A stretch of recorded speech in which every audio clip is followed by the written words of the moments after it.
بعضی همین سپراپتو میگیرد، همین سپراپتو و هیچ جا نیست، چیز نیست. همش هم 5 سم دادن در تو.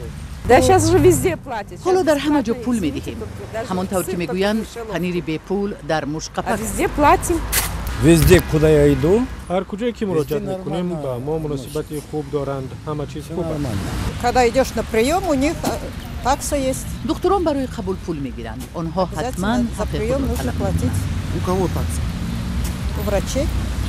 ترانسپارنسی اینترنشنال یا سازمان شفافیت بین الملل در گزارش اخیر خود گفته است که در یک سال اخیر 50% مردم در تاجیکستان پاره دادند. این تحقیقات بر اساس پرسش ساکنان کشور تهیه شده است. بر پایه گزارش مذکور تاجیکستان در میان کشورهای فساد زده جهان در جای 25 قرار دارد.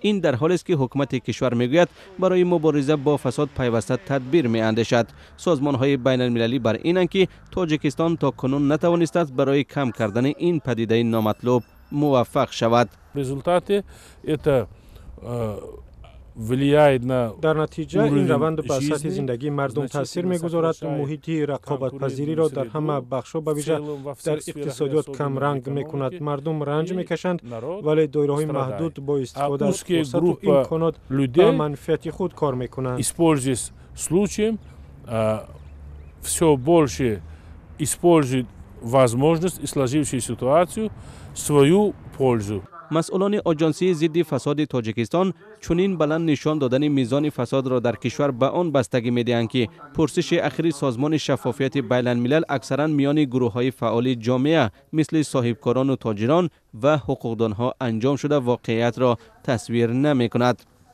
فکر نمی‌کنم که ما از حساب اون که نظرسنجی این سازمان بین المللی 15 زینه پایان فرموده این آن را نشان نمی‌دهد که شدت کروسیا در جمهوری تاجیکستان زیاد است. این فعالیتی به واسطه اهالی را نشان می‌دهد، یعنی اهالی فعال شده است. تحلیلگران معتقدند که گروه بازی در همه ساختارهای مقامات به آن باعث شده است که منصبداران از گرفتن پاره نمی‌ترسند. از نگاه آنها برای از میان بردن فساد در کشور باید رهبران طبق انتخابات شفاف و منصفانه انتخاب شوند. همچنین ضرور است که شاخه‌های حاکمیت تقسیم شده نسبت به منصبداران فسادکار مبارزه روشاد و به امان صورت بگیرد و از همه مهم به نظام گروهبازی خاتمه بخشیده شود.